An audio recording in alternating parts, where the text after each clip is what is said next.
Students, हमारे YouTube channel में आपका स्वागत है।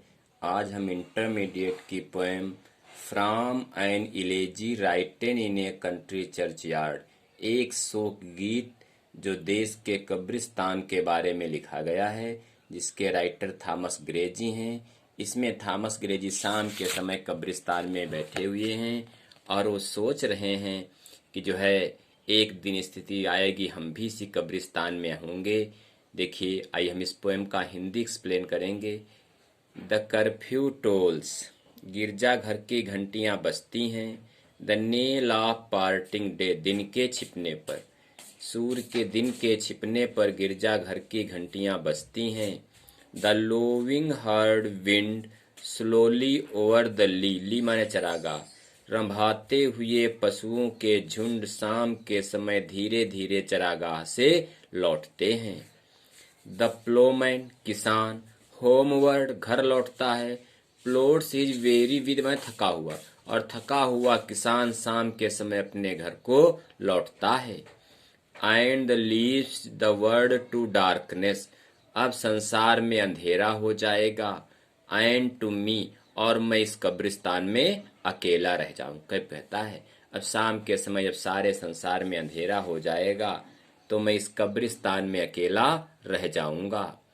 Beneath those रज्ड elms that E trees said, beneath माने नीचे, रज्ड माने खुरधरे, ई ट्रीज नाम है, सेड माने छाया में। ई नामक खुरधरे पेड़ के छाया में, उसके नीचे। Where the heaps the turf in many a mouldering heap, बहुत से नष्ट होते हुए टीले हैं। तब कहता है, ई नामक पेड़ की छाया के नीचे बहुत से नष्ट होते हुए मिट्टी के ढेर हैं। Each in his narrow cell, cell माने सकरी कोठरी, इस प्रत्येक सकरी कोठरी में। फार एवर लेट, हमेशा के लिए दफनाए हुए हैं। The road for feathers of the Hamlet sleep, for feathers माने पूर्वज, इस प्रत्येक कोठरी में हमारे गांव के असभ्य पूर्वज हमेशा के लिए दफनाए हुए हैं। तो the breezy call of incense breathing morn, सुबह की ताजी मीठी हवा। The breezy call of incense breathing morn, सुबह की ताजी मीठी हवा। द सैलो माने अवाबिल, ट्विटरिंग माने चहचहाता हुआ। From the straw built shed, तिनके से बने हुए घोंसले से। तो द प्रातः काल की ताजी मीठी हवा, तिनके के घोंसले से चहचहाती हुई अवाबिल की आवाज। द कॉक्स श्रिल क्लोरियन, मुर्गे की तेज बांग। आर द इंचॉइंग हॉर्न, या बिगुल की तेज आवाज। No more shall rouse them from their lovely bed, ये सारी ध्वनियां उन्हीं इन पूर्वजों को उनके प्रिय बिस्तर से उठा नहीं सकेंगी। तब कहता है, चाहे मुर्गे की तेज आवाज हो, चाहे बिगुल की आवाज हो, चाहे सुबह की ताजी हवा हो, कोई भी ध्वनि जो है इन पूर्वजों को इनके बिस्तरों से उठा नहीं सकेगी। Let not ambition mock their useful toil, mock माने हंसी उड़ाना, महत्वाकांक्षी लोगों को इनके कठिन परिश्रम के जीवन पर हंसी नहीं उड़ानी चाहिए। दियर होमली जॉय, उनकी घरेलू प्रसन्नताओं पर। एंड डिस्टिनी ऑब्सक्योर, अज्ञात भाग्य पर।